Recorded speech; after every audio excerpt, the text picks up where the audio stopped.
un projet comme ça, on va dire que ça fait depuis 2016 que je le prépare, parce que même si du jour au lendemain, je m'étais dit 6 mois avant, tiens, je vais partir là-dessus, ça aurait été mission impossible. On a vraiment construit quelque chose avec mon entraîneur depuis 2016, avec des axes d'amélioration chaque année.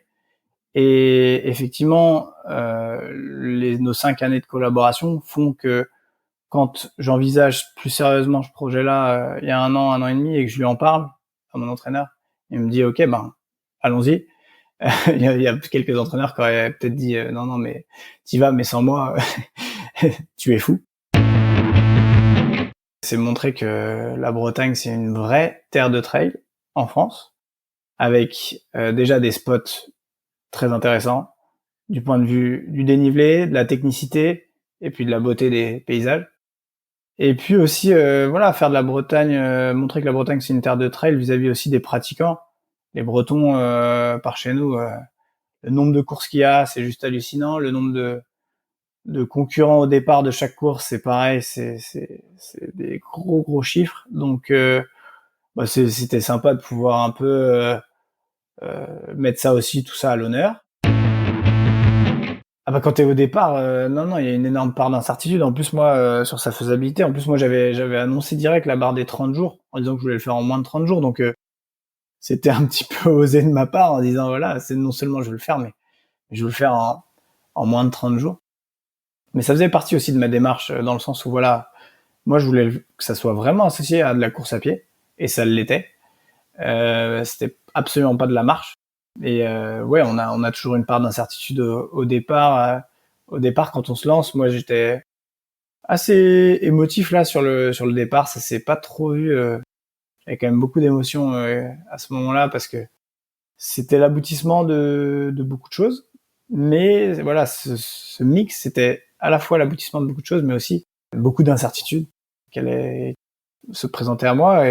Et voilà, on est jamais certain d'arriver au bout. Il peut y avoir des aléas climatiques, des aléas logistiques, des blessures. Bonjour à tous, je suis Guillaume Lalu et je suis ravi de vous retrouver dans ce nouvel épisode de Course Épique. Pour commencer, un rapide mais très sincère merci à tous pour vos encouragements et vos retours enthousiastes sur les derniers épisodes du podcast. Si vous avez envie de soutenir Course Épique, les 3 meilleures choses à faire: vous abonner sur les différentes plateformes de streaming, noter et rédiger un avis sur Apple Podcast, et enfin en parler largement autour de vous sur les réseaux sociaux ou dans la vraie vie. Et n'oubliez pas, pour ne rien manquer des coulisses du podcast, rendez-vous sur notre compte Instagram courseepique.podcast. Pour ce nouvel épisode, j'ai l'immense plaisir de recevoir Jérémy Desdouais. Jérémy, jeune trailer breton âgé de 31 ans, vient de signer une performance qui a beaucoup fait parler d'elle ces derniers jours. Il est parti à la conquête du GR34 en Bretagne pour une tentative de record sur ce parcours de plus de 2100 km et 25 000 mètres de D+, des chiffres qui donnent le vertige. Il va nous livrer les clés de la préparation d'un tel défi et nous faire vivre jour après jour cette aventure de près d'un mois, rythmée par des étapes quotidiennes de course équivalentes à 2 marathons. Au-delà de la phénoménale performance sportive de ce défi, des ressources psychologiques requises pour trouver la force de s'élancer chaque jour, Jérémy va également évoquer avec nous dans cet épisode tout ce que cette course sacrément épique lui a apporté en termes d'échange et de partage.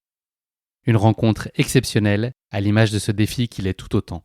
Mais je ne vous en dis pas plus, Jérémy va vous raconter tout ça bien mieux que moi. Bienvenue dans notre nouvel épisode de Course Épique, Braise Ardente.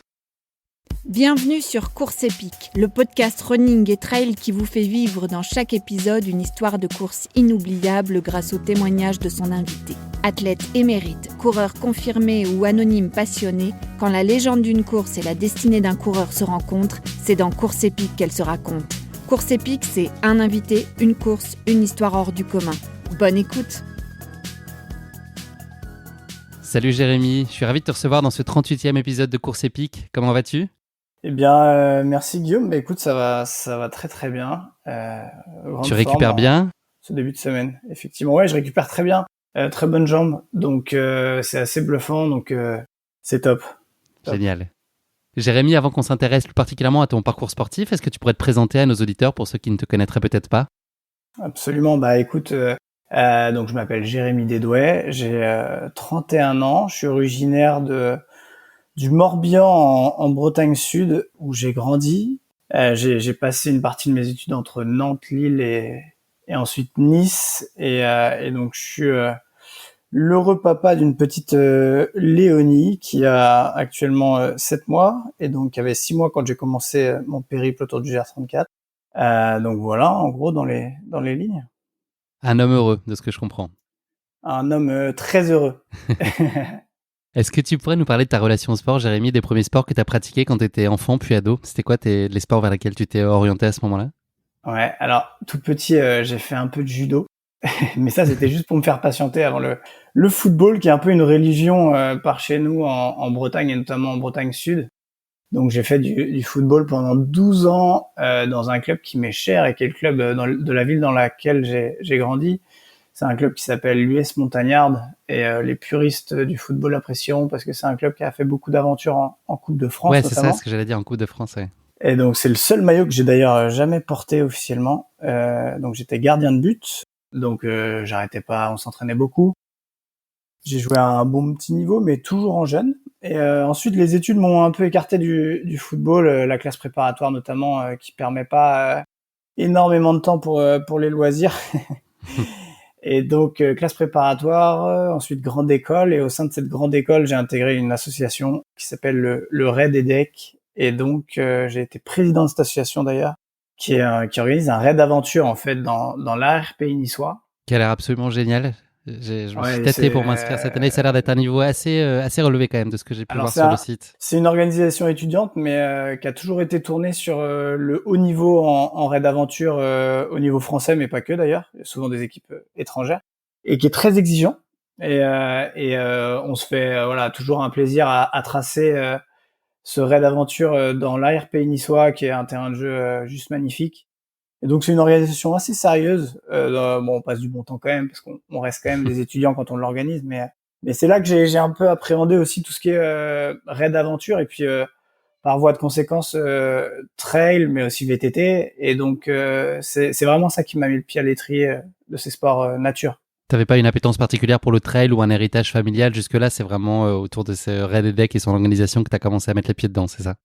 C'est ça en fait. Via le football et le sport en général, j'ai toujours fait un peu de course à pied parce que ça fait partie de la préparation en général. Et puis il y avait toujours le traditionnel cross du collège que tout le monde connaît. Et donc j'ai toujours une bonne endurance, mais finalement c'est vraiment le trail, enfin en tout cas le raid aventure et ensuite le trail qui m'ont amené à la course à pied finalement à la base avec cet angle nature. Et puis maintenant voilà, je suis licencié dans un club d'athlétisme et donc je prends même du plaisir à courir sur route ou même sur piste. Donc voilà, c'est vraiment ça qui m'a tourné vers la course à pied en général en fait. Tu as des références de courses qui sont très évocatrices. Pour n'en citer que quelques-unes, tu as été deuxième de l'ultramarin sur le 87 km, quatrième du Challenge Golden Trail Series France-Belgique, 31e de la TDS en 2014.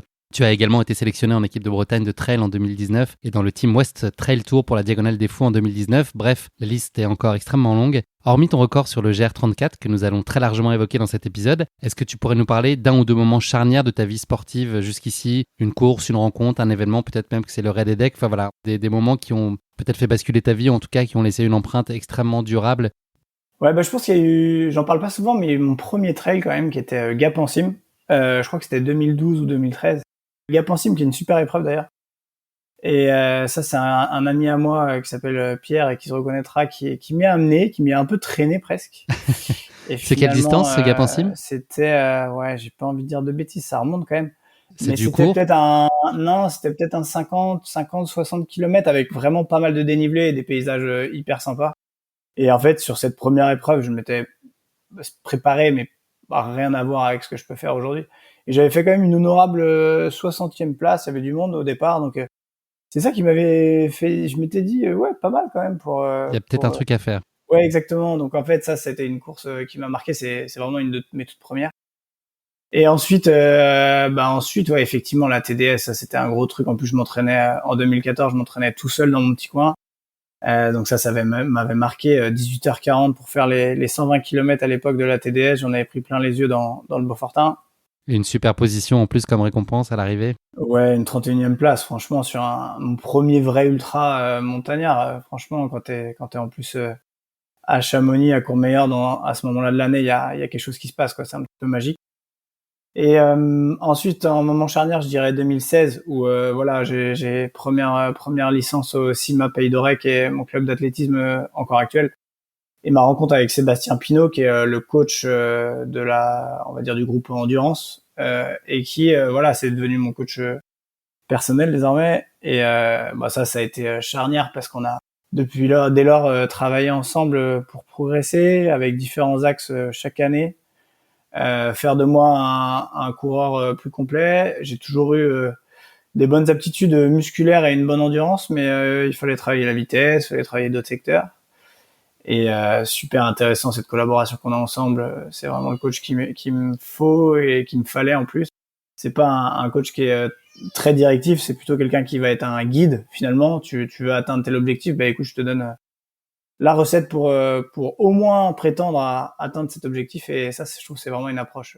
Donc c'est plutôt toi qui donne le tempo là-dessus, sur les grands caps, puisque c'est quelqu'un qui t'accompagne C'est depuis ça. un moment. C'est toi qui à chaque fois détermine et te demande, voilà, t'appuies sur lui en tout cas pour qu'il te guide sur la voie qui te mènera à l'objectif que tu cherches. Exactement. En fait, il est à l'écoute des envies des athlètes. Qui plus est, quand il y a des athlètes ambitieux, ça lui plaît parce que ça donne du challenge. Et lui, après, se gêne pas forcément pour donner son avis et peut-être certaines orientations par rapport aux aptitudes de chacun, des formats de course qui peuvent être pertinents, etc. Donc c'est voilà, c'est un échange et c'est super intéressant. Lui m'a permis de m'améliorer sur la vitesse fondamentale en course et prendre vraiment beaucoup de plaisir sur des formats à 45-60 km qui sont assez légion en Bretagne. Parce que tu citais tout à l'heure effectivement mes petites lignes au palmarès, mais il y a quelques podiums en Bretagne dont je suis très fier sur des manches du West Trail Tour, que ce soit sur le Glazig, le Ménestrel ou le Trail de la Vallée du Scorff. Et par chez nous, c'est vraiment des classiques, on va dire, entre guillemets. Est-ce que tu as aujourd'hui un format de prédilection? Est-ce que tu préfères varier un peu les plaisirs? Est-ce qu'on risque de le voir de plus en plus sur des off comme celui que tu viens de faire tout récemment? Comment est-ce que tu te fixes tes objectifs et quel est finalement le cadre dans lequel tu prends le plus de plaisir? Bah moi, je prends du plaisir sur pas mal de formats différents. Je prends même du plaisir sur un 10 km sur route. Donc, je suis vraiment un coureur qui prend souvent beaucoup de plaisir dans l'objectif et la course en elle-même, mais aussi et surtout dans la préparation. Je pense que ça, c'est une notion qui est très importante aujourd'hui. Et sur les formats sur lesquels j'ai bien marché jusqu'alors et qui me plaisent vraiment parce que c'est des formats intéressant en termes de vitesse et de temps de course, c'est les formats, comme j'ai dit, 45-60 km, et notamment en Bretagne, mais pas que, parce que comme tu disais, j'ai participé aux épreuves du Golden Trail Series et voilà, j'ai été jusqu'en Belgique où il y a la Bouillonnante qui est une chouette course aussi. Et ça, c'est des formats que j'apprécie et que j'apprécie encore aujourd'hui. Dans mes préparations, j'inclus des formats plus rapides encore, entre 15 et 30 km, et puis je prends beaucoup de plaisir sur ces formats-là, même si ça reste des objectifs secondaires, dirons-nous. Et puis j'aime bien intégrer de l'ultra à l'occasion. Ça m'a pas toujours réussi, mais je pense que justement les aptitudes que j'ai développées sur ce off récemment vont me permettre de me connaître davantage en fait. Et donc, à mon avis, d'être plus performant à l'avenir sur des formats ultra. Mais voilà, comme j'ai dit, j'ai 31 ans, j'ai le temps finalement, c'est ce que mon entraîneur me dit souvent. Donc autant profiter un peu de ma pointe de vitesse aujourd'hui et puis et aller progressivement sur l'ultra, qui est une épreuve sur laquelle on a besoin de se connaître. Alors on voit aujourd'hui des jeunes coureurs qui performent très bien sur l'ultra, mais faut pas oublier que cette notion de connaissance de soi et gestion est fondamentale dans ces épreuves-là. Donc je pense qu'on verra de plus en plus sur des ultras. Et après les off, je vais déjà me remettre, on va dire, de celui-ci. Et pourquoi pas à l'avenir d'autres défis. Est-ce que tu arrives à tenir les 3 semaines de repos que tu avais annoncé à l'issue de cette course-là sur le GR34? Est-ce que tu arrives à t'y tenir ou est-ce que ça te démange? Ouais, alors pour l'instant j'arrive à m'y tenir, mais j'avoue que ça me démange. Et en plus j'ai l'impression d'avoir des jambes qui ont rien fait. Donc j'ai envie d'y retourner presque. Mais non, pour l'instant je vais m'astreindre un peu de vélo. Et profiter de mes proches aussi, profiter de la vie, prendre du bon temps, des beaux jours, profiter des beaux jours. Donc non, il y a pas que le sport dans la vie, faut se faire plaisir. Donc j'ai essayé de le faire et puis surtout voilà, profiter aussi comme je disais, de mes proches, ma compagne, ma fille. Voilà, ça c'est des épreuves où on les met à rude épreuve justement, nos proches. Donc il faut prendre soin d'eux, passer du temps avec eux sur autre chose aussi. Voilà, c'est important. Question hautement philosophique, Jérémy. Qu'est-ce que tu trouves comme accomplissement dans ta pratique aujourd'hui de la course à pied? En d'autres termes, pourquoi tu cours? Alors ça, c'est une excellente question. Je pense que c'est avant tout pour aller flirter un peu avec mes limites, personnellement. J'aime bien l'idée d'exploiter son potentiel. Pour moi, le talent, ça représente pas grand-chose finalement. Je pense que le talent, c'est pas une notion dans laquelle je crois beaucoup, en tout cas en course à pied. Donc le but, c'est vraiment d'exploiter mon potentiel, d'aller voir où je peux aller en termes d'efforts, de préparation, qu'est-ce que mon corps est capable d'encaisser. Et ça, c'est une notion que je trouve très intéressante en fait. C'est une notion de dépassement et de Et remise en donc, entre les lignes de question. beaucoup de boulot, si tu opposes ça au Ouais, talent c'est brut, ça. c'était plutôt besogneux, c'est peut-être un peu négatif, mais en tout cas, tu es dans une logique d'être Non, mais très appliqué et d'être dur à l'effort. ouais, besogneux, je trouve pas ça négatif du tout. Non, je trouve ça c'est plutôt même vertueux. Je pense que il y a des gens qui parfois font un peu trop l'amalgame entre le talent et justement le travail. Et parfois qui se disent quel talent ce coureur ou voilà. Ça, je l'ai vu de temps en temps aussi sur des commentaires. C'est flatteur, bien entendu, mais pour moi, il n'y a pas de question de talent.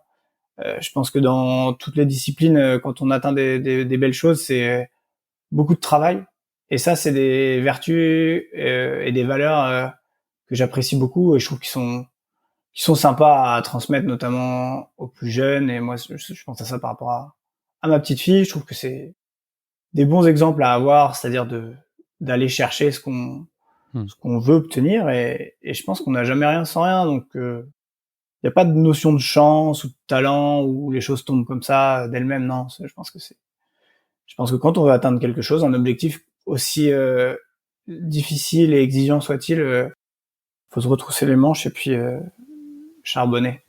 La satisfaction n'en est que plus grande quand on a le sentiment du mérite, enfin, du devoir accompli. En tout cas, c'est encore plus plaisant, effectivement. C'est ça, exactement. C'est plus fort. Là, je vois à l'arrivée notamment de ma récente aventure. Voilà, il y aurait pas eu autant d'émotions si j'avais pas eu tout ce travail en amont, cette préparation en amont.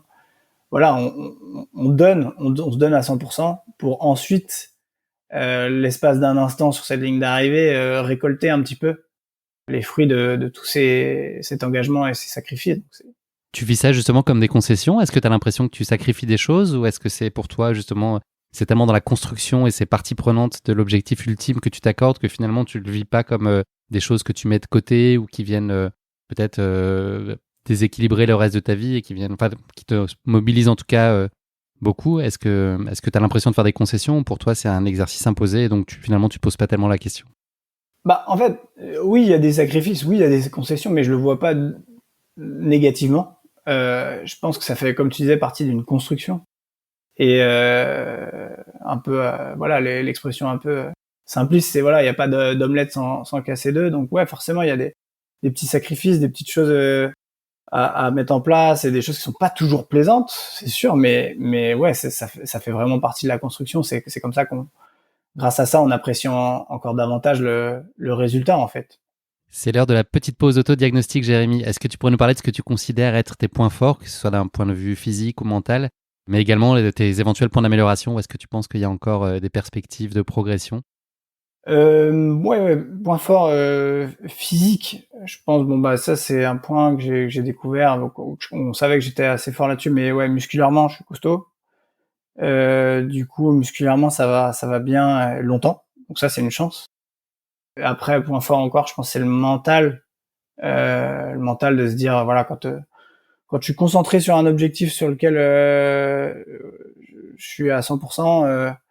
C'est difficile de m'en dévier. Là, par exemple, j'utilise souvent ce terme j'étais en mission, quoi, vraiment, j'étais en mission. J'aurais pas dévié de l'objectif et il fallait que je l'atteigne. Donc, ça, c'est, ouais, des forces mentales. Après, les faiblesses, il y en a pas mal, hein. Je pense qu'au niveau, mais comme beaucoup de coureurs, c'est le niveau articulaire parfois qui peut poser problème. Alors du coup, le côté articulaire, c'est globalement les tendons, etc. Ça, faut être vigilant avec ça. Je pense que c'est travail de kiné en amont, parfois préventif. Faire attention à son alimentation, à sa qualité de vie en général, bien dormir, repos très important. Donc ça, c'est des choses que je fais, mais je pense que j'ai encore de l'espace pour m'améliorer.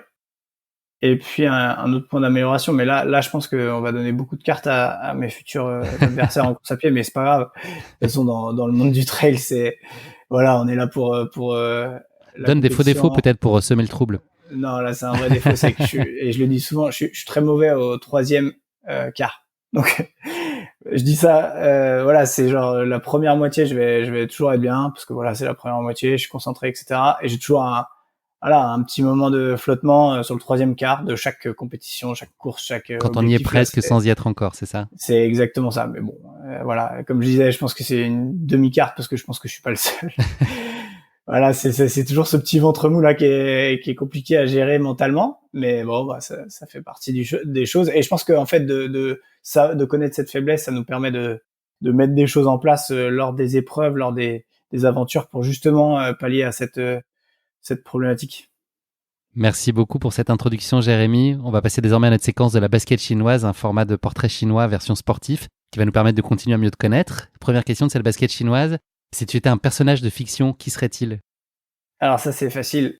J'adore le film Interstellar et j'adore le personnage de Joseph Cooper qui est incarné par Matthew McConaughey, il me semble. Et j'adore ce personnage.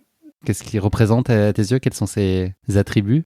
Déjà, c'est le papa d'une petite fille qui est face à des décisions qui sont un peu compliquées et qui doivent remuer pas mal et donc dans le but de sauver un peu sa petite fille, mais pas que sa petite fille d'ailleurs, le monde entier quasiment, il entreprend cette mission et il se fait un peu duper, donc il le regrette et puis ça finit bien, mais c'est ce qui véhicule à travers c'est cette notion de sacrifice pour sa petite fille et les futures générations. Ça c'est fort, ça j'aime beaucoup.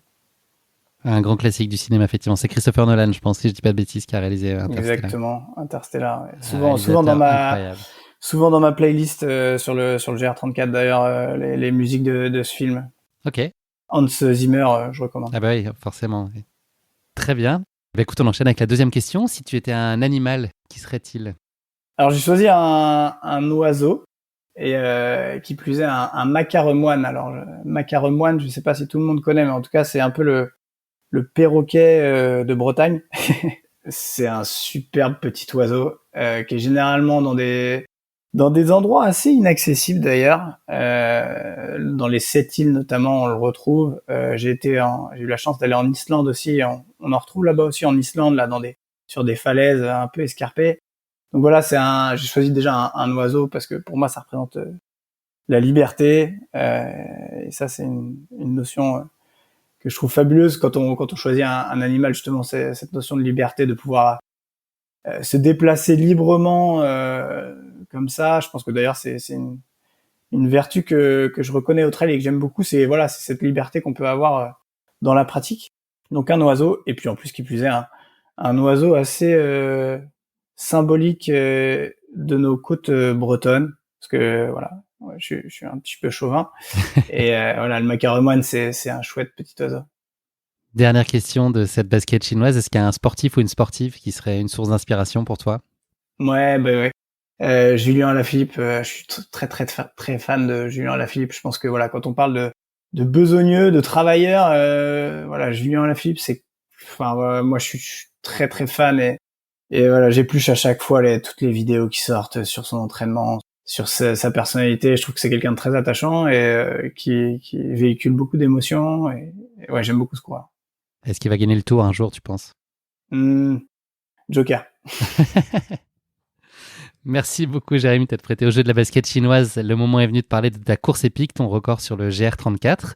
Ta course épique plante donc son décor le long du GR34, autrement appelé Sentier des Douaniers, qui borde l'ensemble des côtes bretonnes, au départ du Mont-Saint-Michel dans la Manche, jusqu'à son terme à Saint-Nazaire en Loire-Atlantique. Reliant à ces prémices, alors pardon d'avance pour la prononciation, Bègue-Léguer à Port-Mabo, n'hésite pas à me corriger si je me trompe, près de Lannion. Pour une longueur d'une dizaine de kilomètres seulement, le GR34 compte aujourd'hui près de 2200 km de sentiers. Après un départ du Mont-Saint-Michel, le randonneur, ou plutôt le coureur en l'occurrence, est amené à passer par Saint-Malo puis Saint-Brieuc avant de gagner la côte de Goëlo et de Granit-Rose. Le Trégor lui expose ensuite hautes falaises et plages de sable fin. Après avoir traversé le chemin des Phares, vient ensuite la presqu'île de Crozon, Douarnenez, puis la côte de Cornouailles. Direction ensuite l'Orient, en face de l'île de Groix, seule île d'Europe à disposer de plages convexes pour les adeptes de sciences. Je ne sais pas si tu en es un et si tu avais cette information, Jérémy. Ah, Mais si. voilà. Tu le savais? Oui, bien sûr. Eh ben, ça tombe bien, c'est pas ma question qui pique.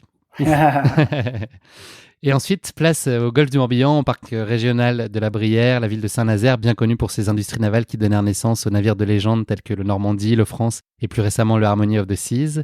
C'est ici que se clôture l'aventure bretonne du GR34 après près de 2200 km parcourus et plus de 25 000 mètres de dénivelé positif dans les pattes. Pour finir cette petite pause touristique qui donne quand même sacrément envie, et pour illustrer la beauté du parcours que tu ne manqueras pas de nous confirmer, j'imagine, Jérémy, le GR34 a été élu GR préféré des Français en 2018. Voilà pour ces quelques éléments introductifs sur le GR34 que tu vas nous raconter évidemment bien plus en détail. Avant de faire le grand saut dans ta course épique, je te propose maintenant de te frotter à notre exercice de la question qui pique de course épique, une question très gentiment piège que je pose à chacun de mes invités. Petit tour de passe-passe exceptionnel spécialement pour toi, Jérémy, puisque aujourd'hui, la question qui pique va se présenter sous la forme d'un vrai-faux qui concerne les villes de départ et d'arrivée du parcours de ton GR34, à savoir le Mont-Saint-Michel et Saint-Nazaire donc. Première question de ce vrai-faux pour toi, Jérémy. Est-il vrai que l'on peut observer au Mont-Saint-Michel les plus grosses marées du monde? Moi, je dirais vrai. Et c'est presque vrai, j'ai envie de te le donner. C'est le théâtre des plus grandes marées d'Europe, ce qui est déjà pas mal. Et donc le marnage, c'est-à-dire la différence entre marée basse et marée haute, peut atteindre jusqu'à 15 mètres lors des marées d'équinoxe. Donc c'est déjà 15 mètres, c'est déjà assez costaud. Donc un demi-point. Ok. Ouais. Mais justement, du coup, je voudrais savoir où est-ce que c'est. Et là, c'est toi qui me pièges parce que là, j'ai pas la réponse. J'ai pas le temps de chercher sur Google là, en même temps que je te parle. Mais j'essaierai de trouver l'info. Pas de souci. Deuxième question de ce vrai-faux pour toi, Jérémy, toujours sur le Mont-Saint-Michel. Est-il inhabité pendant l'année? Ça c'est faux. Il est habité. C'est une bonne réponse, effectivement. Le Mont-Saint-Michel est habité par 29 habitants au quotidien, dont 12 frères et sœurs de la fraternité monastique de Jérusalem, quelques salariés de l'abbaye et quelques commerçants qui y vivent également à l'année. Faut savoir que c'est une commune en fait, le Mont-Saint-Michel, donc c'est une commune, quoi. Il y a un maire, il y a un conseil municipal, voilà, c'est une commune. Et je crois qu'il n'y a plus d'école par contre. Il y avait, mais il n'y a plus. Donc ça Possible. fait partir un certain nombre d'habitants. Direction maintenant Saint-Nazaire, petit saut de puce de 2000 km et quelques. Pour notre avant-dernière question de ce vrai-faux qui pique, est-il vrai que l'on surnomme Saint-Nazaire la petite Californie bretonne? Moi je dirais faux. Eh bien c'est vrai, écoute, ce nom lui a été donné en référence à la ruée vers l'or dans l'Ouest américain. En effet, à partir de 1862, les lignes transatlantiques pour l'Amérique centrale partent de Saint-Nazaire et les premiers chantiers navals s'implantent sur les îles de Penouette. Le développement de la ville, lié au commerce maritime et la construction navale, est tel qu'elle fut surnommée la petite Californie bretonne. Eh bien, j'en Pas apprends facile. Tous les jours. Et il ne reste plus qu'un seul vrai faux pour cette question qui pique, au format particulier. Est-ce que tu peux me dire quelle est la particularité de Saint-Nazaire, en ce qui concerne en tout cas l'époque de la Libération lors de la Seconde Guerre mondiale? Quelle est la spécificité de la ville?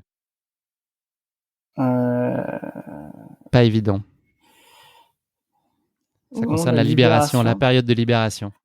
Je précise ma question. Est-ce qu'il se pourrait que Saint-Nazaire ait été la dernière ville de France qui a été libérée à l'occasion de la Seconde Guerre mondiale?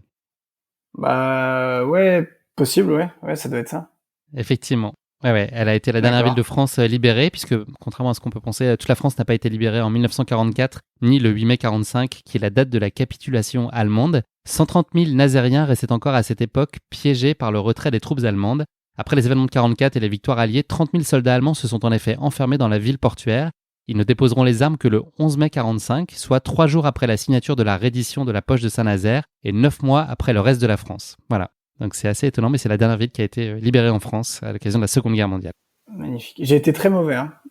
Écoute, il faut que je refasse le décompte, mais si, t'es pas loin de la moyenne, c'est très bien. C'était pas facile. Allez, on va parler maintenant désormais de ta captivante tentative de record le long du GR34 qui nous intéresse plus particulièrement aujourd'hui, Jérémy. Pour commencer, est-ce que tu pourrais nous expliquer comment est né ce projet de tentative de record du GR34? Est-ce que c'est un projet que tu avais en tête depuis longtemps, pour ne pas dire depuis toujours? C'est un projet que j'avais en tête depuis un bon petit moment. Ça doit remonter sérieusement 1 an et demi, 2 ans, je dirais. Et en fait, ce projet, c'est simple, c'est le GR34. Je pense que tout Breton, notamment, et pas que, a une anecdote autour de ce sentier-là. Même ceux qui sont un peu plus dans les terres, voilà, on s'est tous baladés un jour, en étant plus ou moins grand, sur ce sentier, une section de ce sentier. Donc c'est quelque chose qui marque tout Breton. Et d'où l'attachement, en tout cas, à ce sentier. Et en fait, la combinaison du fait que ce sentier existe et puis que je sois trailer, ça m'a poussé à envisager ce projet sous l'angle en fait des records et FKT en fastest known time américains notamment, autour de sentiers mythiques comme le PCT, le John Muir Trail ou encore l'Appalachian Trail. Voilà, c'est des sentiers mythiques aux États-Unis et qui ont des records depuis les années 80, masculins, féminins, en relais, assisté, non assisté. Donc, et on voit que c'est très intéressant à étudier l'amélioration de ces temps depuis les années 80 et ce qui aboutit aujourd'hui à des temps juste hallucinants. Le PCT, pour parler que de lui, là actuellement il y a Timothy Olson qui est dessus et le PCT fait le record actuellement, c'est 52 jours pour faire 4200 kilomètres. Donc ça traîne pas. Et voilà, ça m'intéresse depuis pas mal de temps. Je suis ça, toutes les vidéos qui sortent sur ces sujets, les sujets dans les médias, etc. C'est vraiment quelque chose que je suis et je me suis dit que c'était vraiment dommage de pas avoir un peu un équivalent sur le GR34 qui pour moi est vraiment un sentier mythique, donc dans cette logique. Et voilà, il y a aussi le GR20 en France qui est très connu, mais en Corse, mais qui est plus court, qui lui a de nombreux records déjà à son actif. Donc voilà, c'est ce que je voulais faire en tout cas sur le GR34. Et donc il n'y avait pas de marque précédemment à toi, il n'y avait pas de record, c'était une première? Alors il y avait des personnes qui ont fait des choses et des choses d'ailleurs très intéressantes par le passé, mais qui avaient jamais travaillé conjointement avec la Fédération française de randonnée, qui est vraiment l'institution référente pour les sentiers de grande randonnée en France, et d'ailleurs les sentiers de petite randonnée également. Et donc moi, ce qui me tenait à cœur, c'est de faire quelque chose d'officiel, d'homologué, conjointement justement avec la Fédération française de randonnée. Et donc voilà, on a travaillé ensemble. C'était vraiment une collaboration intéressante, et eux ils ont accueilli ça avec joie et ils ont officialisé le record il y a peu. Donc c'était vraiment en cela que c'était une première, ce côté officiel. Et puis ça, même s'il y avait des choses qui avaient déjà été faites, ça avait jamais été fait dans cet ordre de grandeur là, dans le temps dans lequel je l'ai fait. Donc ouais, à pas mal d'égards, c'était une première. Est-ce que ce projet, c'était aussi une façon pour toi de mettre en avant ce patrimoine breton qui t'est si cher? Ouais, c'est ça. C'est montrer que la Bretagne, c'est une vraie terre de trail en France, avec déjà des spots très intéressants du point de vue du dénivelé, de la technicité et puis de la beauté des paysages. Et puis aussi, voilà, faire de la Bretagne, montrer que la Bretagne, c'est une terre de trail vis-à-vis aussi des pratiquants. Les Bretons, par chez nous, le nombre de courses qu'il y a, c'est juste hallucinant. Le nombre de concurrents au départ de chaque course, c'est pareil, c'est des gros chiffres. Donc c'était sympa de pouvoir un peu mettre ça aussi, tout ça à l'honneur. Et je l'ai vécu parce que les gens ils l'ont vraiment perçu comme ça. Donc c'était vraiment un engouement très sympathique de la part de la course à pied et du trail en Bretagne autour de mon projet. Est-ce que tu connaissais une bonne partie du parcours ou uniquement les sections les plus proches de chez toi? Non, je connaissais pas mal de sections par rapport aux diverses courses auxquelles j'ai déjà participé, qui empruntent très souvent en fait le sentier. Je pense notamment au trail du Glazik par chez nous, le trail du Bout du Monde qui est très connu, trail de Laborvrac qui est connu aussi. Donc sans parler de l'ultramarin dans le golfe du Morbihan.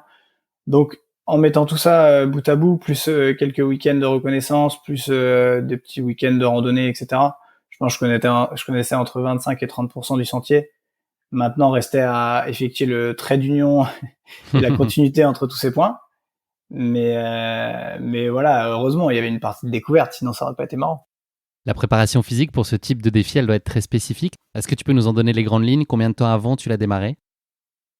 Quand j'aborde cette question, généralement, j'ai tendance à répondre en disant que moi, un projet comme ça, on va dire que ça fait depuis 2016 que je le prépare, parce que même si du jour au lendemain, je m'étais dit 6 mois avant, tiens, je vais partir là-dessus, ça aurait été mission impossible. On a vraiment construit quelque chose avec mon entraîneur depuis 2016, avec des axes d'amélioration chaque année. Et effectivement, nos 5 années de collaboration font que quand j'envisage plus sérieusement ce projet-là, il y a un an et demi, et que je lui en parle à mon entraîneur, il me dit OK, allons-y. Il y a quelques entraîneurs qui auraient peut-être dit non, mais t'y vas, mais sans moi, tu es fou. Mais non, Sébastien Pinault, lui, il a direct adhéré. On a tâché de se préparer 6 mois avant. Donc, on a commencé la préparation en décembre 2020.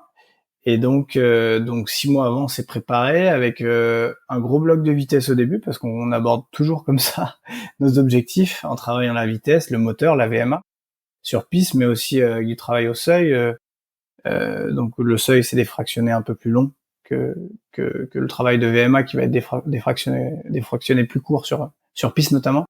Donc un gros bloc de vitesse dans un premier temps, et puis après progressivement on a vraiment augmenté le volume en kilomètres, chose qu'on n'a pas toujours fait par le passé de manière volontaire, parce que voilà, on a toujours privilégié la qualité à la quantité, mais là pour un projet de Stord, on a été obligé d'aller sur du gros volume, et donc on a abouti à des semaines avec 180 km notamment.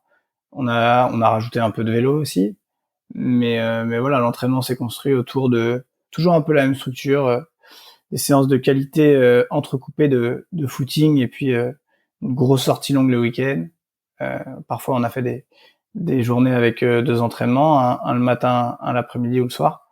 Donc voilà, mais ça a été 6 mois avant, avec une progression kilométrique assez croissante, mais toujours en évitant la blessure, donc pas de choses en dents de scie, vraiment quelque chose de progressif. Est-ce que tu peux nous parler également de la préparation mentale? J'imagine qu'il faut travailler plus spécifiquement pour lutter contre la possible monotonie qu'un tel effort au long cours impose. C'est quoi les points clés de ta préparation sur cet aspect mental? Est-ce que tu étais accompagné plus particulièrement par quelqu'un, ou est-ce que c'est toi qui est tout seul à travailler cette dimension-là? L'aspect mental, en fait, moi, le mental, je le forge en préparant un projet comme ça, en fait. C'est quand on s'y prend quasiment un an à l'avance, à aller voir des partenaires, essayer de les impliquer, parler du projet, etc. On implique des gens, en fait. On implique des gens dans notre aventure. Et donc, tu as forcément une petite équipe qui se crée autour de ça. Et c'est ça, combiné avec la préparation physique, l'entraînement qu'on met en place pour se préparer au mieux physiquement. Et puis ensuite, tout l'aspect médiatique qu'on crée, l'émulsion. Nous, on a été suivis par aussi l'émission de télé Thalassa. Voilà, c'est tout ça qui font que ton mental, il se forge à ce moment-là, parce que tu mets tout dans la balance, quoi. Et donc, moi, j'ai pas eu recours à un préparateur mental, même si je peux comprendre que certaines personnes en aient besoin, et je dis pas qu'à l'avenir j'en aurais pas besoin, mais là, c'est vraiment toute l'implication et l'engagement que j'y ai mis qui font que j'étais en mission et je pouvais pas arrêter. Ce qui m'aurait fait arrêter, c'est une blessure, c'est un souci peut-être avec ma petite fille qui était avec nous dans le van. Ça aurait été vraiment les 2 choses qui auraient pu me faire arrêter. Mais autrement, non. Mentalement, j'étais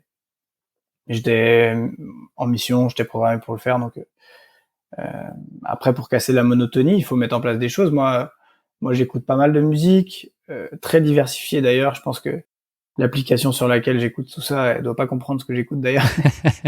Ça va de la musique bretonne au rock, en passant par du rap, donc il y a à peu près tout. Et aussi des podcasts avec notamment des histoires policières ou des scandales d'ordre médiatique, commerciaux, enfin peu importe, pas mal de choses. Et ouais, des podcasts, je trouve ça pas mal, notamment en anglais, comme ça me faisait travailler mon anglais. C'était une bonne chose. Donc voilà, on essaye de casser cette monotonie, et je passais aussi pas mal de coups de téléphone pour voilà, parce qu'on a quand même des choses à gérer sur une épreuve comme ça. On a beaucoup de choses à gérer, logistiquement, médiatiquement. Et donc ouais, je m'occupais bien l'esprit, on va dire. Justement, pour rebondir sur ton point logistique, est-ce que tu peux nous parler de cette brique-là et tous les éléments qu'il faut mettre en place globalement? Combien de temps ça se prépare? Tu as évoqué tout à l'heure la durée d'à peu près 1 an en amont. C'est quoi les grandes phases et les grosses briques qui composent toute cette organisation? Tu as évoqué la partie média, mais sur ta logistique au quotidien aussi, comment tu as trouvé un partenaire, de quoi tu as besoin? Enfin voilà, est-ce que tu peux nous éclairer un peu sur cette dimension-là? Ouais, bien sûr. Nous, on a travaillé sur l'aspect logistique assez tôt. Après, faut pas faire peur aux gens. La logistique, elle se met en place parce que voilà, tu sais dans quelle aventure tu t'embarques et t'essayes de préparer au mieux. Parce que voilà, sur une aventure comme ça, il y a une formule que j'aime bien, c'est s'attendre à l'inattendu. Donc finalement, si tu minimises tout ce que tu peux maîtriser, tout ce qui est maîtrisable en fait, les aléas maîtrisables, ben tu réduis un peu les surprises à venir. Donc voilà, l'aspect logistique c'est important de bien le préparer, mais ça se fait bien. Je pense que voilà, nous la clé de voûte c'était un van déjà, un van d'accompagnement dans lequel il y avait ma petite amie et Léonie, ma petite fille qui avait 6 mois au départ. Et en plus on avait un véhicule d'assistance plus mobile, une voiture pour me faire tout ce qui était ravitaillement toutes les 2-3 heures. Après voilà, ça c'était avec un partenaire. Et ensuite, l'autre aspect important au niveau logistique sur un projet comme celui-ci, c'était un suivi live GPS qu'on a effectué avec OpenRunner. Ça c'était super important. D'un point de vue sécurité déjà pour mon équipe, pour savoir où est-ce que je me trouve. Donc ça fonctionnait de manière très simple, c'était avec un smartphone, donc une batterie externe à un smartphone pour pouvoir tenir toute la journée.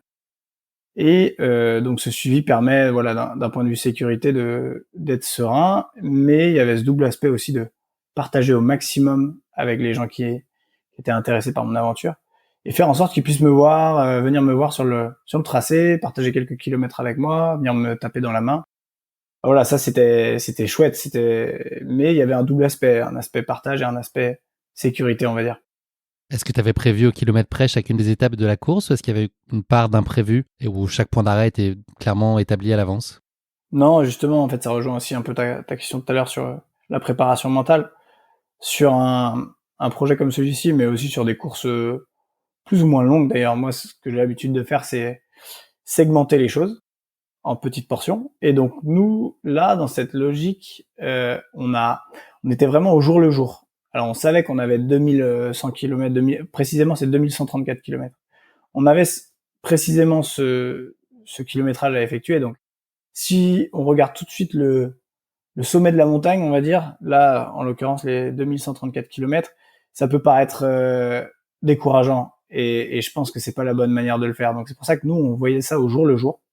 Donc j'avais volontairement pas fait d'étapes au jour le jour. J'avais fait une programmation avec des grandes lignes, et une planification avec des grandes lignes que je me gardais bien de communiquer d'ailleurs. C'était vraiment moi dans ma tête, dans un petit calepin que je gardais, et peut-être ma compagne, et c'est tout. Et ensuite, c'était vraiment, on voyait ça au jour le jour. J'avais des espèces de grandes lignes que je devais suivre avec un kilométrage, un nombre d'heures d'efforts par jour. Mais ça Que tu avais s'arrêtait là. déterminé comment cette partie-là, sur le kilométrage qui est en l'occurrence un peu plus de 80 km par jour? Comment est-ce que tu en arrivais à ce chiffre-là? Ou qu'est-ce que t'es parti du nombre de jours que tu voulais mettre pour arriver à rallier Saint-Nazaire? Est-ce que tu l'as fait à l'envers ou t'es parti de tes Bah, capacités pour pouvoir te dire que ça te permettrait d'arriver à bon port 27 jours plus tard? le calibrage, c'est un peu des deux. C'est-à-dire que voilà, effectivement, on a eu un peu cette logique de dire, voilà, en termes de jours, qu'est-ce qui nous paraît cohérent et est-ce que ça correspond à un kilométrage par jour qui est faisable. Et ensuite, ça a été pendant les reconnaissances. J'ai fait 2 reconnaissances. J'ai fait une reconnaissance entre Pont-Aven et Lorient sur 100 km, sur laquelle j'ai mis 10h40 d'effort. Ensuite, j'ai fait une deuxième reconnaissance entre Lorient et Auray. Donc là, c'était 160 km sur 2 jours, avec l'enchaînement, justement. Et ces reconnaissances-là, elles m'ont permis de calibrer. Et c'est après ces reconnaissances et ce travail un petit peu en amont qu'on s'est dit que voilà, 80-85 km, c'était quelque chose qui nous paraissait jouable. Et c'est comme ça qu'on a abouti à cette on va dire cette grande ligne en fait, cette espèce de référence par jour, mais qui était voilà, qui était juste là en témoin. C'est-à-dire qu'il fallait pas se mettre une pression quelconque à être forcément collé à ce 80-85 km. Il y a des jours c'est pas possible. compte tenu de la technicité de la section sur la journée, etc. Donc, de se dire, voilà, je vais tous les jours faire ce kilométrage précis. Alors, sur une aventure, sur bitume, sur route, peut-être que c'est jouable, mais sur une aventure, sur un sentier, qui plus est, celui du GR34, avec une telle diversité, en termes de technicité, en fonction des sections, ça, c'est pas possible. Donc, pour rester frais dans la tête, fallait vraiment tout décomposer en se disant, voilà, jour après jour, je progresse, j'avance. J'avais des grandes lignes, comme j'ai dit, mais ça s'arrêtait là pour pas se décourager. Je pense que quand on segmente par petits morceaux, c'est le meilleur moyen d'y arriver en se disant, voilà, là, j'ai déjà fait ça, demain, je vais encore faire ça. Et c'est comme ça, petit à petit, on atteint les objectifs. Si on regarde tout de suite le sommet de la montagne, pour moi, en tout cas, moi, ça fonctionne comme ça. Je trouve ça trop décourageant. Alors que si on décompose tout ça par étape et par section, on peut atteindre des grandes choses. Mais c'est vrai pour un parcours. Et je pense que c'est vrai pour pas mal de choses dans la vie. Est-ce que tu pourrais nous donner une idée de comment se structure une journée type pour toi? Alors, je ne sais pas si la notion de journée type existe, mais est-ce qu'il y a quand même une heure de réveil? Et puis sur ces 80 km, est-ce que tu les fais d'une traite? Est-ce que tu fais une coupure entre les deux? Est-ce que tu te dis qu'après telle heure, tu t'arranges pour ne plus avoir à courir parce que tu as besoin de te reposer? Si tu devais nous donner, en gros, l'orchestration d'une journée type pour toi sur ce GR34, ce serait quoi? Ouais, bah c'était c'était assez simple. C'est une journée type, c'était entre 12 et 13 heures d'effort par jour. Avec un réveil aux alentours de 6h30, 6h45, petit déjeuner, très important. Un checker protéiné pour tout ce qui est musculaire là dès le matin. Et petit déjeuner classique quasiment en fait, en plus de ce checker. Et ensuite, départ on va dire entre 7h30 et 8h30, parce qu'en fait, avec la chaleur qui est apparue au bout d'un moment, j'ai dû partir un peu plus tôt pour l'éviter justement. Et ensuite, j'essayais de décomposer la journée en deux, avec entre 5h30 et 6h30 d'effort sur la première section de la journée, sur laquelle je voyais mon véhicule d'assistance pour recharger en eau et en barre toutes les 2 heures en moyenne. Et ensuite, une grosse pause du midi au départ qui était plus légère, aux alentours de 25-30 minutes. Et ensuite, qui a été un peu rallongée aux alentours de 45 minutes, 1 heure, compte tenu de la chaleur, pour ensuite repartir sur cette après-midi qui va durer entre, pareil, 5h30, 6h30. Et ça aboutit à environ 12-13 heures d'effort. Ensuite, ce qu'il faut voir sur une journée de 24 heures, c'est quand on fait entre 12 et 13 heures d'effort, ça laisse par mathématiques, 12 et 11 heures de récupération. Sachant que moi, je m'étais dit qu'il fallait que je dorme au moins 8 heures. Donc finalement, il nous reste que entre 4 et 3 heures. Et ça, voilà, souvent j'avais du kiné, donc ça prend 45 minutes. Il fallait que je mange beaucoup le soir, quasiment 2 repas. Et que je prenne ma douche, que je prenne un peu de temps avec mes proches. Et donc, ça va à une vitesse folle.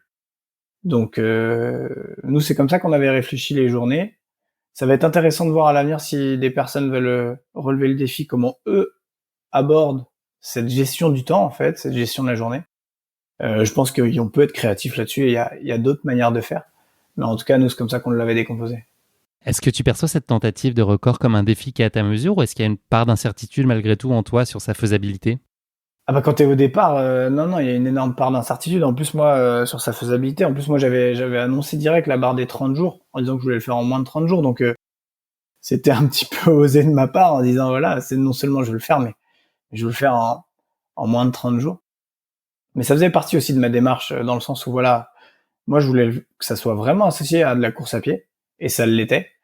C'était absolument pas de la marche. Quelqu'un qui a été proche de l'aventure et qui est venu me voir, il aura pu le constater. Et on a toujours une part d'incertitude au départ. Au départ, quand on se lance, moi j'étais assez émotif là sur le départ. Ça s'est pas trop vu sur le live, c'est breton, mais j'avais quand même beaucoup d'émotions à ce moment-là, parce que c'était l'aboutissement de beaucoup de choses. Mais voilà, ce mix, c'était à la fois l'aboutissement de beaucoup de choses, mais aussi beaucoup d'incertitudes qui allaient se présenter à moi. Et Et voilà, on est jamais certain d'arriver au bout. Il peut y avoir des aléas climatiques, des aléas logistiques, des blessures. Tu avais au moins la certitude d'avoir entrepris ce qu'il fallait pour te donner les chances d'y arriver. Ouais, c'est ça. C'est pour ça quand je te disais tout à l'heure, besogneux, c'est ça, c'est tout ce que tu maîtrises, tout ce sur quoi tu peux avoir une emprise, il faut le faire. Après, sur tout ce qui est incertitude, voilà, les blessures, le mauvais temps, les aléas logistiques avec un souci sur l'équipement, etc. Bah, ça, tu peux pas trop le maîtriser à proprement parler. Donc, tu sais que ça peut arriver, ça peut subvenir, mais voilà, faut pas se concentrer là-dessus, sinon on fait rien. Tu as fait le choix de collecter des fonds pour la SNSM, donc pour les sauveteurs en mer, pendant cette tentative de record. Est-ce que tu peux nous en dire plus sur ce choix? Est-ce que c'était une évidence pour toi? Alors c'était une évidence, ouais. Alors c'est marrant, j'y ai pensé en me disant mais voilà, j'avais envie d'associer une cause qui me tient à cœur. Et quand j'ai réfléchi un peu, je me suis dit que effectivement la SNSM, il y avait pas moins de 50 stations de sauvetage tout le long du parcours.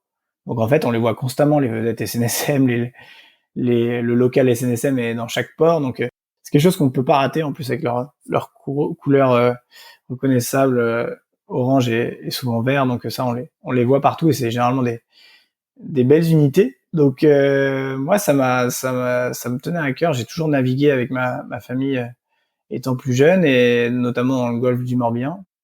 Et on a eu déjà recours à la SNSM et à ses bénévoles. Donc je trouvais que c'était chouette de pouvoir les associer, d'associer la toute petite attention et notoriété que j'ai pu avoir autour de l'association et ce qu'ils véhiculent. Faut quand même savoir qu'ils sauvent des vies chaque année. Ils sont 9000 bénévoles répartis sur le territoire, mais donc c'est pas une petite association. Mais on met jamais assez en valeur ce genre d'initiative qui est une fois de plus bénévole. Donc ça me tenait vraiment à cœur. Ouais. Et on est très content d'en parler aussi dans Course Épique. Effectivement, il faut les soutenir. Ça y est, nous sommes le 15 mai 2021, c'est enfin le grand jour. Y a-t-il une chose que tu appréhendes plus particulièrement au moment de quitter le Mont-Saint-Michel? Moi, j'appréhendais la météo. On savait qu'elle était un peu compliquée sur les premiers jours. Donc ça, c'était vraiment ce qui me préoccupait un petit peu. Ouais. Tu profites pleinement des 2 premiers jours de la course, porté par l'enthousiasme et l'excitation d'être enfin lancé sur la route, à tel point d'ailleurs que tu frappes très fort d'entrée avec une première journée à plus de 91 km en un peu plus de 10 heures de course. Est-ce que tu peux nous raconter ces tout débuts et ces 2 premiers jours sur le GR34? C'est la nuit de noces? Ouais, c'est ça. Au début, le départ est assez plat sur une quinzaine de kilomètres. Ensuite, on monte sur les balcons de la baie, ça s'appelle comme ça. Il y a une toute petite montée qui était très marrante et je tiens à en parler. C'était le Mont Dol. Là, c'était un vertical sur 60 mètres, positif et négatif. C'était assez marrant. Qui est au milieu de nulle part d'ailleurs et c'est géologiquement la même origine que le Mont Saint-Michel. Donc c'est un petit clin d'œil. Okay. Et voilà, première journée sympathique avec pas mal accompagné d'ailleurs, beaucoup d'averses. Les jambes étaient assez excitées de partir, donc la forme était là. Donc effectivement, je me suis fait plaisir et voilà, c'était un bon départ. Après, je suis pas parti sur des allures folles non plus. J'ai essayé de rester prudent et dans une bonne gestion. Quand tu dis pas une allure folle, on est quoi sur une base de 9-10 km/h à ce moment-là? Ouais, sur le plat, c'était un peu moins de 12 à l'heure sur le plat. Après, quand ça monte, forcément, tu te mets tout de suite dans un mode ultra avec les mains sur les cuisses et puis marche rapide avec le cardio qui monte encore un petit peu. Donc mais voilà, c'est une bonne progression. Je me concentrais pas trop sur la vitesse justement. J'étais en train de vivre mon aventure, profiter de tout ce qui se passait autour, les proches qui étaient là, la famille. Et déjà des supporters là qui se manifestaient, donc c'était chouette dès le début. Ça a été une surprise pour toi? Ouais, l'engouement créé tout autour de l'aventure, ça a été vraiment une très bonne surprise, avec des moments forts, des discours, des messages qui m'ont touché. Donc ouais, très chouette l'engouement créé, et des gens qui se déplaçaient de loin pour venir me voir. Donc parce qu'on n'a pas évoqué cette dimension-là, mais effectivement, il y a cette notion de partage quand même qui était très importante et qui est aussi fortement constitutif du projet qu'est le tien de ce record de GR34. Fondamental, ça, c'est l'aspect du partage sur une aventure comme ça, c'est fondamental, ça donne du sens et ça rajoute un petit supplément d'âme qui est forcément bienvenu. Donc tu as été servi par les Bretons que tu as croisés sur la route tout au long du parcours? Ouais, des Bretons, mais pas que. Il y a des gens qui venaient de loin. Ils étaient alors en vacances, mais ils suivaient. Et il y a des gens qui n'hésitaient pas à faire 2 heures de route pour venir me voir. Enfin, franchement, moi, ça m'a touché. Et il y a des gens qui ont eu des choses pas faciles dans leur vie, qui sont venus et pour lesquels j'ai senti que mon aventure avait énormément de sens, leur rajouter de la motivation, de l'inspiration et du baume au cœur dans ces temps pas simples. Et franchement, c'était très fort. Ça doit donner de la motivation supplémentaire si besoin. Exactement. Les jours suivants, donc entre le 3e et le 9e jour, s'avèrent autrement plus délicats physiquement avec des tendons et des articulations qui commencent à être en souffrance. Et pour ne rien gâcher, une météo qui est, disons, capricieuse et des sacrés morceaux de dénivelé. Est-ce que tu peux nous parler de la semaine qui a suivi ces 2 premiers jours idylliques ? Bah, c'est ça, en fait, schématiquement, entre la ville de Cinca et puis l'île de Bas, et donc Roscoff, c'est une portion qui est très difficile. Très très très difficile, avec que des montées, des descentes dans tous les sens, des dénivelés marqués sur toute la journée, exigeant à la montée, exigeant à la descente, donc on gagne pas de temps en descente, et qui se répète en permanence. Donc ça sollicite très fort les muscles et les articulations. Et sur une aventure comme celle-là, voilà, passer le temps de l'excitation sur les 2-3 premiers jours, vient le temps de la souffrance et des douleurs en tout genre, avec voilà, surtout moi c'était au niveau articulaire les principaux problèmes, mais voilà, ça se met en place, il faut serrer les dents à ce moment-là. J'ai souffert un peu aussi des pieds à cause de l'humidité, quelques cloques qui sont apparues, donc faut les traiter tout de suite, les soigner tout de suite. J'en ai eu quelques-unes au départ qui m'ont plus du tout embêté ensuite, mais ça fait partie de voilà, cette logique de mise en place finalement, physique, et le corps s'adapte. Et c'est bluffant. Moi, sur cette période-là qui a été plus difficile, je me disais, chaque matin, je me disais, ça y est, tu vas te réveiller, il va y avoir une douleur ultime et ça va être fini, quoi. En fait, ce sera une blessure que j'appelais rédhibitoire. Et ça, c'était une crainte que j'avais. Et finalement, bah non, ça s'est jamais présenté. Le matin, je repartais.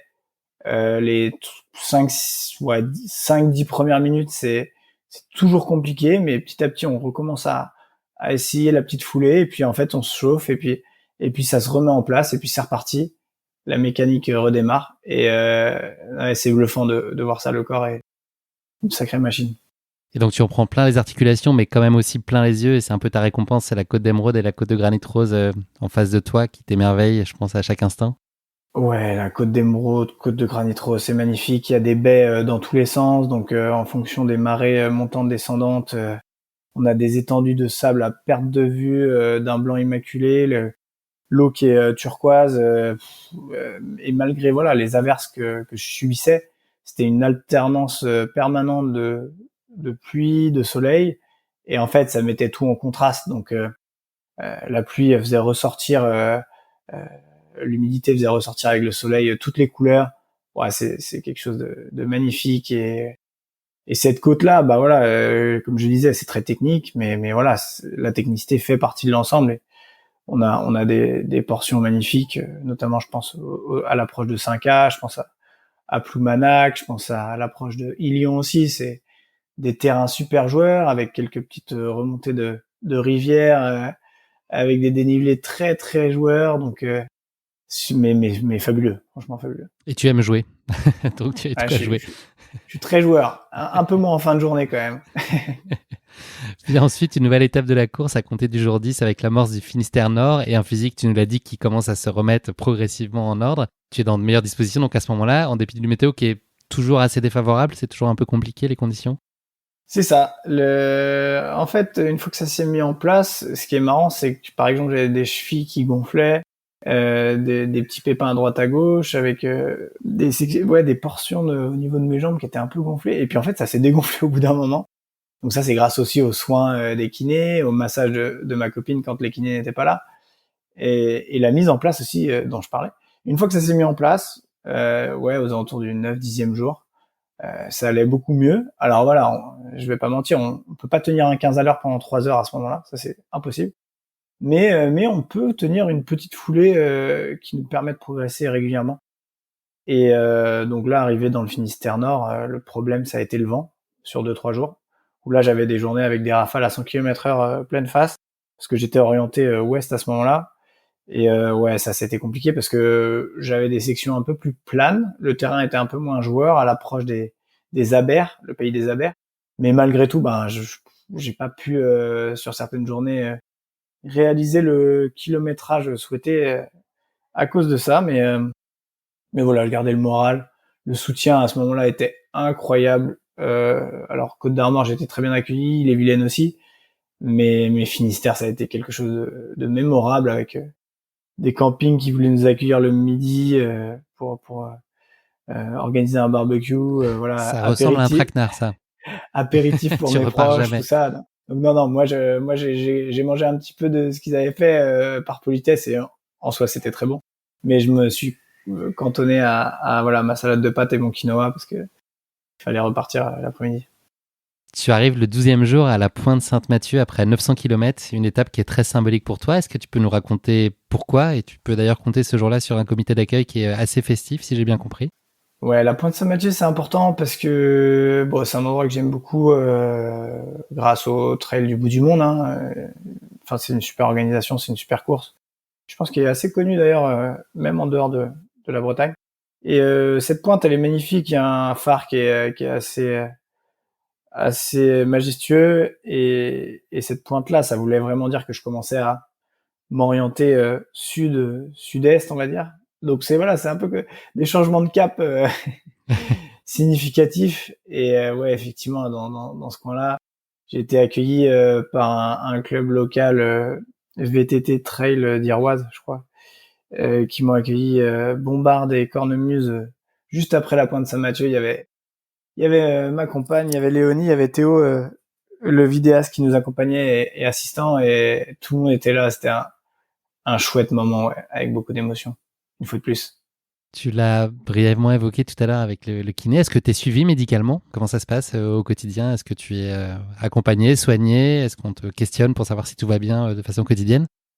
Quotidiennement, il y avait une équipe qui s'était mise en place autour d'un kiné que connaissait mon entraîneur qui s'appelle Christophe, et donc lui, il avait mobilisé certaines de ses connaissances, certains de ses amis, notamment de promo, qui sont répartis en fait à travers la région, et donc j'avais toujours cette petite équipe là qui me suivait et qui ponctuellement se mobilisait en fonction de l'endroit où je me trouvais. Et ça a été un vrai plus pour voilà bien récupérer.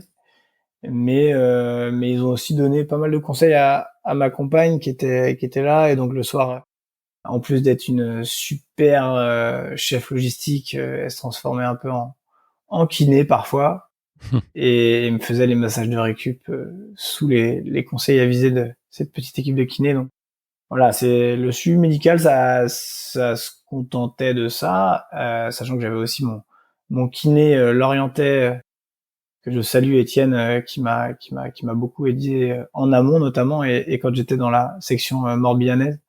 Donc voilà, non, c'était assez important quand même d'avoir ce suivi pour déjà ça me rassurait parce qu'il me disait que j'étais très bien en général, les kinés. Alors c'était peut-être par moment du pipeau, mais globalement il me trouvait que musculairement j'étais bien, donc ça rajoute. Et puis les petits pépins qu'on a, on en parle, ils regardent et puis ils disent non mais t'inquiète pas, c'est pas bien méchant, tu repartiras demain. Donc on a besoin un peu d'être rassuré aussi.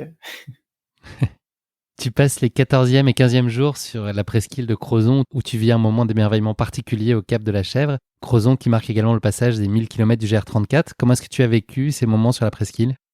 Ouais, la presqu'île, c'était quelque chose. Alors la première partie de la presqu'île, il y a beaucoup de terrains militaires, donc c'est quand tu t'es sur la partie nord, on va dire, de la presqu'île, il y avait pas que des endroits sympas, mais une fois qu'on arrive à proximité de Camaret, là, déjà Camaret, ça vole des tours quand même. On a l'impression d'être vraiment au bout du monde. Et ensuite, c'est la pointe de Pénir, effectivement, avec la borne des 1000 km, très jolie borne. Je vous invite à venir voir sur mes réseaux les photos liées à cette borne, mais c'est symbolique, et c'était un moment fort. Et ensuite, effectivement, le Cap de la Chèvre, à proximité de Morgat, là, qui est un chouette endroit. On se croirait sur la Côte d'Azur ou en Corse, avec des couleurs des couleurs de l'eau qui sont bleu turquoise, un terrain très rocailleux, beaucoup d'escaliers, et puis des pins maritimes là ou peut-être pas pins maritimes, en tout cas des pins qui se jettent dans la mer. Je veux pas fâcher les botanistes parmi nous. Mais en tout cas, c'est un chouette coin et très difficile. Très, très, très, très, très difficile. Dans la continuité de ces difficultés, tes 16e et 17e jours à Douarnenez et la Pointe du Raz sont loin d'être une partie de plaisir. C'est ça, on était symboliquement sur les dernières sections exigeantes en termes de technicité notamment et de dénivelé. Et cette section Douarnenez Pointe du Raz, elle a pas jalousé la côte nord parce que ouais, la côte nord dont je parlais, donc entre 5K et Roscoff qui est très costaud, mais honnêtement Douarnenez Pointe du Raz, c'est très très costaud, très difficile avec un dénivelé très marqué. Je crois que j'ai fait 800 mètres de dénivelé sur une vingtaine de kilomètres. Et croyez-moi, bon, ça va faire rigoler quelques montagnards, mais le dénivelé chez nous, avec ces petites montées de 30 mètres positifs et négatifs, avec la technicité qui est associée, faut venir voir pour comprendre ce que ça représente. C'était plutôt la Pointe du Raz-le-Bol, si je comprends bien. Mais pas mal ça. Ouais, mais Pointe du Raz, elle est improvisée. Elle n'était pas écrite et ça se sent. La Pointe du Raz, c'est un endroit mythique aussi parce que là, on passe devant des courants qui sont d'une force inouïe et ça se voit, ça bouillonne de partout. On voit les petits bateaux de pêche qui essayent de se frayer un chemin dans ces remous, dans tous ces cailloux là. Et donc là, c'est un super endroit avec beaucoup de symbolique aussi. Et une fois qu'on passe cette pointe là, tout de suite le terrain s'adoucit quasiment. Mais là, c'est là que les choses sérieuses commencent sur la course à pied. C'est donc à l'approche de la Bretagne Sud et la partie plus plate que tu évoques. Est-ce que, on n'a pas vraiment reparlé de la dimension psychologique, mais est-ce que tu arrives à maintenir ton enthousiasme et ton envie constante? Est-ce que le 15e, 16e, 17e jour, est-ce qu'on se réveille la fleur au fusil et on est toujours en mode commando et hyper déterminé, ou est-ce qu'il y a quand même des coups de moins bien? Bon là déjà c'est virement de bord toute, cap à l'est toute, et ça c'est chouette, ça fait plaisir.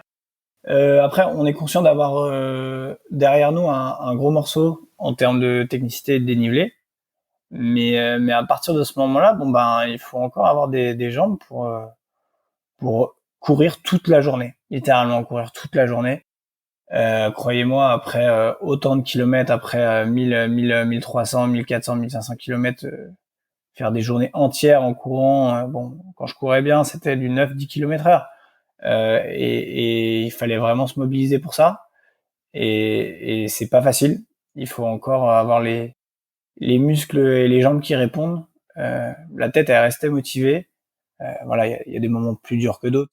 C'est des cycles, tout ça, donc quand t'es dans un bon cycle, les moments d'euphorie, il faut pas s'enflammer, mais quand t'es dans un moment un peu plus pénible, bon bah là tu prends ton temps, tu marches un petit peu, tu manges, tu bois, tu te ressources, et puis ça repart toujours. Donc ouais, là c'était rentrer un peu dans le dur mentalement, ça faisait partie de l'aventure. Tu connais une 20e journée pas très facile, avec un passage difficile aux abords des rivières d'Avesnes et de Bellon. Ouais. Place ensuite à un passage à domicile dans le Morbihan, qui est évidemment particulièrement cher à ton cœur, j'imagine. Comment est-ce que tu es accueilli et puis comment vis-tu, toi, ce passage en terre connue?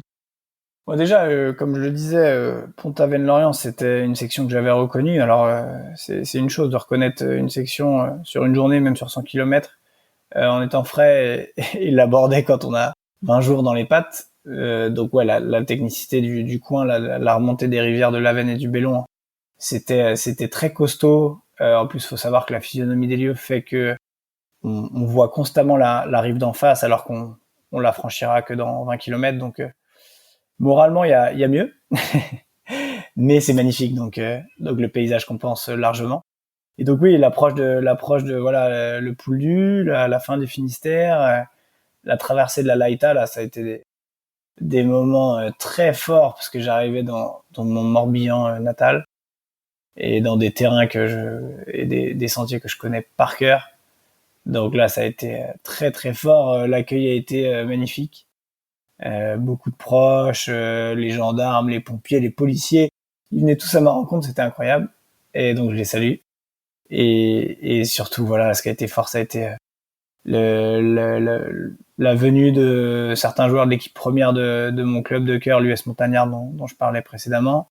L'accueil au niveau de Auray, de mon club d'athlétisme du CIMA Pays d'Auray, là c'était le feu. À Saint-Goustan, c'était la haie d'honneur, il y avait plein de monde, applaudi, vraiment super quoi. Donc des grands moments, ouais. L'arrivée approche, mais n'est pas encore tout à fait là. Comment tu gères ces moments où l'on est à quelques jours d'atteindre son Graal sans qu'il soit acquis pour autant ? Ah, c'est très difficile parce qu'en fait, là, à ce moment-là, on rentre dans une logique en fait qui est un peu le mode final, mais d'un côté, on se dit, ouais, il en reste des bornes quand même quand on est à 1700 km et qu'il reste 400 km, on se dit bah ça va, j'ai vraiment fait le plus dur, mais 400 km c'est loin d'être anodin, donc on est plus dans une logique de terminer le job et parce que si on s'arrête maintenant, c'est vain en fait, on a tout fait ça pour rien. Donc ça peut être un peu effrayant et ça peut un C'est peu une chose que tu envisages, que tu as en tête à ce moment-là ? Non, mais non, j'ai comme j'ai dit, à aucun moment j'ai eu en tête d'abandonner. Mais on se dit voilà, la blessure elle peut survenir, il peut se passer plein de choses et ce serait trop bête d'abandonner maintenant. Donc là, à ce moment-là, il faut redoubler de concentration, de vigilance et ça correspond à peu près au moment où j'ai demandé aux personnes qui me suivaient de réduire un peu le kilométrage quand ils venaient m'accompagner parce que j'avais vraiment besoin de rester dans ma bulle à ce moment-là, de rester concentré. Voilà, si on prend une racine et qu'on se tord la cheville, en une fraction de seconde, c'est terminé. On rentre chez soi. Donc ça, c'était tout l'enjeu là, c'était de finir le job. Tu ne ménages pas tes efforts sur les derniers jours pour te tenir à ton plan de marche d'arrivée le vendredi. Est-ce que ça te demande de puiser de façon quasi surhumaine dans tes ressources ? Ou est-ce que la quête de ton objectif te donne l'enthousiasme et l'énergie nécessaires et finalement tu arrives de façon assez automatique, sans avoir d'efforts surhumains à déployer, tu es dans la continuité de ce que tu as entrepris depuis déjà plusieurs semaines ? Alors, sur les derniers jours, j'étais encore dans la gestion. Parce qu'une fois de plus, comme je le dis, quand il reste, même quand il reste encore 100, 150 km, c'est énorme ce qui reste. Faut quand même le replacer dans le contexte. On n'est pas arrivé encore. Donc là, j'étais encore dans la gestion, en fait, dans ma journée, sur mes efforts, 12-13 heures, concentré, à pas s'emballer, à pas chercher à partir sur un rythme fou, etc. Là, j'étais vraiment encore focus sur la gestion du quotidien. Des sections pas faciles encore, l'aller-retour notamment à Quiberon, ça c'était très difficile mentalement parce que entre Ploirnel et Quiberon, c'est un aller-retour pur de une quarantaine, 40-45 km, quelque chose comme ça. Donc autant vous dire que l'aller a été très compliqué. Le retour, bon, on se dit bon, ça y est, on tient le bon bout, mais l'aller, sachant qu'il fallait se refaire exactement le même parcours dans l'autre sens, c'est très difficile. La fin du golfe du Morbihan, très compliqué aussi parce que il y a une énorme boucle entre le Ézo, Sarzeau, Arzon, le Tour du Parc. À ce niveau-là, une boucle qui fait 90 km. Donc on passe au Ézo. On fait tous ces villages et ces villes dont j'ai parlé pour revenir au Ézo. Il y a un carrefour. Donc ça, mentalement, c'était très difficile, surtout en étant sur la fin de l'aventure. Et donc là où j'ai commencé vraiment à me relâcher, ça a été sur la toute dernière journée que j'ai commencé très tôt, en me levant à 4 heures du matin et en partant à 5 heures, dans le but d'arriver assez tôt. Je suis arrivé à 19h30. C'était tout l'intérêt du choix, du timing. Et même jusqu'à la dernière journée, ça a été très difficile. La dernière matinée, par exemple. Dernière matinée, c'était très, très, très difficile. Et vous devriez voir les textos que j'ai envoyés à mon équipe. C'était assez marrant. Et puis une journée assez intense aussi en termes de kilométrage, puisque tu as fait plus de 90 km ce jour-là. Exactement. J'ai fait plus de 90 km et donc après cette matinée compliquée, notamment sur la section Guérande, certaines sections avec beaucoup de sable, je suis arrivé au Croisic et là ça a été donc la pause mi-journée. Là on s'est bien ressourcé. Je suis reparti du Croisic et là c'était les 47 ou 48 derniers kilomètres. Là j'étais concentré sur la fin et même à la fin en fait ce que j'ai fait c'est sur la dernière heure et demie de course, je me suis dit voilà, t'as assez subi. Là, tu lâches les chevaux. De toute façon, tu repars plus demain. Donc là, tu te fais plaisir. Et là, vraiment, j'ai accéléré. Ça m'a fait vraiment du bien. Après avoir subi à être dans la gestion permanente, de se dire, oui, t'emballes pas, il faut repartir demain, etc. Là, j'ai lâché un peu les chevaux, remonté le cardio à 150, 160 pulsations de minute. Ça faisait plaisir. Du 12-13 km/h. Donc c'était cool. Tu arrives le 11 juin après 27 jours, 11h35 de course à Saint-Nazaire. Qu'est-ce que tu as ressenti au moment de franchir la ligne d'arrivée ? Est-ce que tu étais dans l'instant ou déjà dans la nostalgie de ce que tu avais vécu?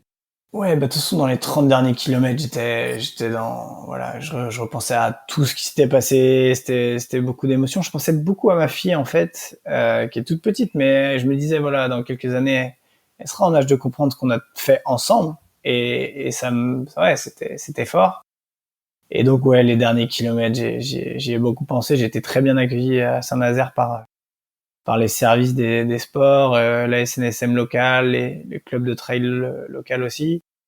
Et là, au moment de franchir la ligne, voilà, après être passé à travers tout le chantier, c'était sympa d'ailleurs, ouais, tous les mastodontes des mers, là, les grands paquebots, les grandes grues, etc. là du chantier, c'était assez marrant de finir par ça. En fait, c'est atypique, comme tout ce sentier d'ailleurs. Et donc l'arrivée, pas mal de monde. Alors dans le respect des règles sanitaires, bien entendu, pas mal de monde, mais ouais, au moment de franchir la ligne, c'est indescriptible, c'est très fort. J'étais dans l'instant, je partageais avec mes proches, les Est-ce qu'il est amis. possible qu'il y ait eu quelques larmes? Non, Non, des d'accord. larmes, je sais pas. Non, je pense pas. Il y a des vidéos, faudra aller vérifier. Ouais, si Ouais. j'ai gardé mes lunettes, c'est bien pour une raison, je pense. Voilà. C'est bien ce qui me Et semblait. c'était très très très très fort. Et comme si ça suffisait pas, tu as profité de cette arrivée pour faire monter d'un cran le niveau d'émotion en décidant de poser un genou à terre devant ta compagne. Ouais, j'ai un peu fait le show sur l'arrivée, effectivement. Et personne s'y attendait. J'avais donné l'information à personne, pour ainsi dire. Donc après quelques secondes voilà de récupération, de bonheur avec quelques proches, etc. J'ai pris ma fille dans les bras et j'ai plié le genou. J'avais encore un peu de force pour le faire. Bon, la crampe était pas loin quand même. Mais et donc j'avais couru toute la journée avec une jolie petite bague et donc j'ai demandé ma compagne en mariage à ce moment-là. Donc j'ai rajouté un petit peu de folie à cette arrivée qui était déjà sacrément timbrée. Et la question qui pique pour toi, est-ce qu'elle t'a dit oui? Alors elle a dit oui. c'est Ouais. bon, c'est une bonne nouvelle. Bon, question impossible dans la continuité, la question qui pique. Tu dois avoir une multitude de souvenirs en tête, mais s'il y en avait une image qui te vient en tête, là, je te reparle dans 30 ans de ton GR34, quel est le flash qui va te revenir tout de suite en tête si on se projette un peu? Je pense que c'est quand même l'arrivée avec la cornemuse et puis la bombarde. Ça c'était, je sais pas, voilà, t'es à une pointe bretonne.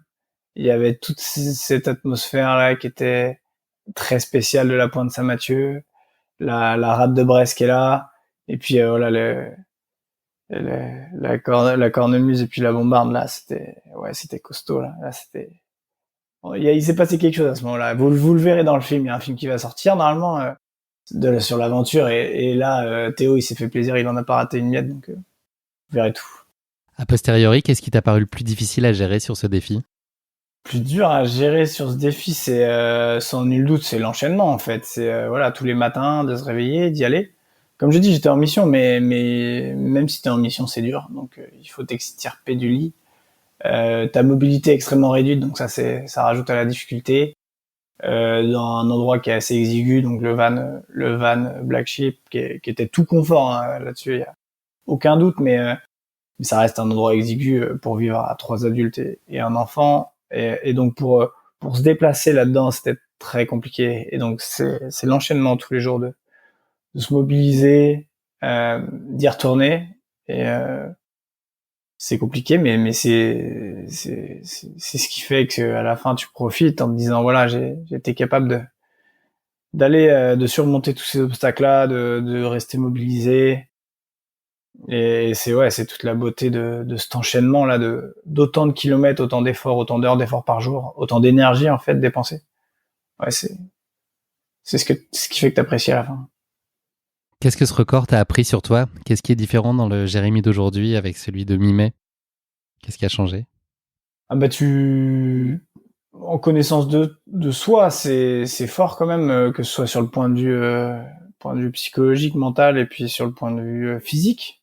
Moi, j'ai l'impression d'avoir ouvert 2-3 portes en fait sur le point de vue physique en se disant voilà le trail et l'ultra trail notamment c'est avant tout la science de la gestion de soi et t'es constamment sur le fil à te dire est-ce que là je suis sur le bon rythme, est-ce que je peux encore aller un peu plus loin, etc.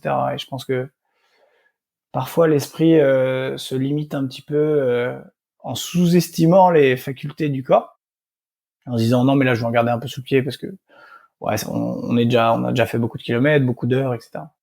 Et là finalement une épreuve comme celle-là, ça m'a fait prendre conscience de tout ce qu'on pouvait faire et exiger du corps et franchement le corps c'est voilà s'il est bien préparé c'est une mécanique incroyable. Après voilà faut pas faut pas surestimer et faut pas aller dans des zones qui peuvent nous mettre en danger, mais en tout cas si c'est bien préparé, si on a fait le travail de préparation physique en amont, si on a déjà une bonne gestion de soi, le corps est en capacité de réaliser de très très grandes choses. Donc ça c'est ce que j'ai appris.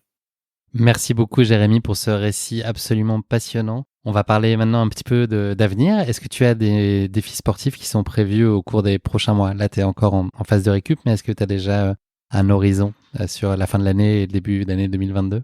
Ouais, moi je me tourne déjà sur la fin de saison. Là, j'ai faim de dossard. J'ai très faim de dossard. J'ai envie de retrouver des dossards, retrouver un peu l'adversité de la compétition, le défi, l'adrénaline, un petit peu du départ, de la préparation à une course, etc. Donc ça, j'ai vraiment hâte de le retrouver parce que je reste un compétiteur dans l'âme et donc j'aime le fight, mais le fight, voilà, fair play avec des athlètes qui voilà sont dans un bon esprit et en Bretagne on connaît ça, on a beaucoup d'athlètes qui sont très sympas, donc on se tire la bourre les week-ends, c'est sympa et donc j'ai vraiment hâte de retrouver la compétition. J'envisage pourquoi pas la Diagonale des Fous à La Réunion dès cette année. Ça reste encore un peu à définir et à peaufiner. Et après, voilà, sur la fin de saison, j'ai envie de retrouver des dossards. J'ai pas encore un agenda très ficelé, mais on va voir aussi comment ça se passe avec les contraintes sanitaires, si les choses sont maintenues. J'espère, je croise les doigts. Mais voilà, je suis déjà tourné sur la fin de saison et puis même la saison 2022 qui va être sympa. Sur des projets en off du type de celui du GR34, là c'est peut-être un petit peu trop tôt pour envisager des choses de ce type. Après voilà, moi je suis un rêveur, il y a des choses qui me font rêver. Les courses aux États-Unis notamment, c'est des courses qui me font rêver aussi à plus long terme. J'ai que 31 ans donc j'ai encore pas mal de choses devant moi, ça va être l'avenir s'annonce très sympathique et puis on va tâcher de voilà tirer les enseignements de cette épreuve-là, de certaines capacités qu'on a su développer que j'avais pas forcément précédemment et je pense qu'on va essayer de capitaliser là-dessus à l'avenir avec mon entraîneur, ça va être intéressant. Je te propose de conclure cet épisode non pas avec le mot de la fin, mais avec le motto de la fin. Est-ce que tu aurais une citation qui t'inspire et qui te motive dans la vie que tu souhaiterais partager avec nous?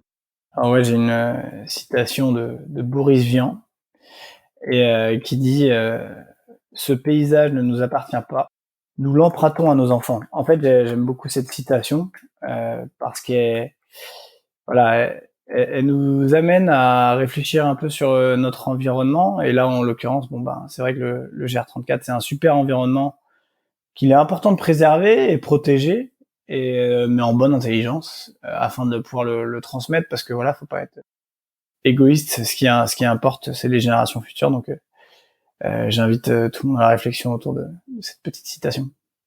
Très bien. Eh bien, écoute, c'est malheureusement déjà la fin de cet épisode. Merci beaucoup, Jérémy, de nous avoir fait vivre avec toi cette aventure sportive et humaine remarquable, couronnée d'un fabuleux record sur le GR34. What else, comme dirait notre ami Georges Clooney. Bravo encore à toi pour ta détermination sans faille, ton abnégation et ton incroyable constance dans l'effort, qui sont une très belle source d'inspiration pour nous tous.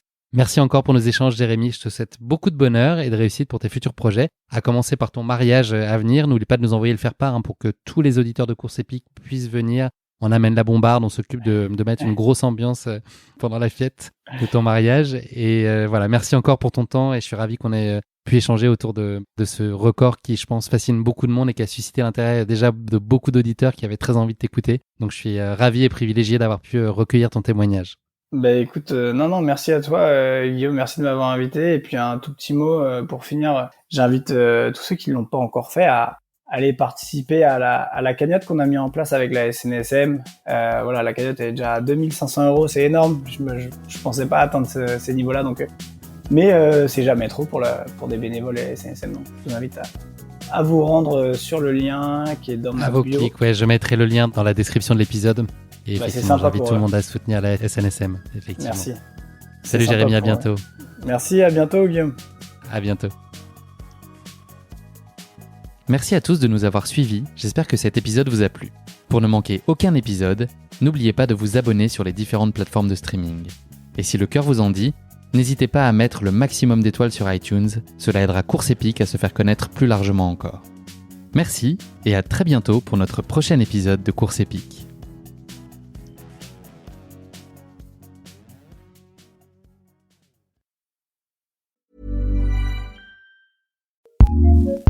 Acast powers some of the world's best podcasts.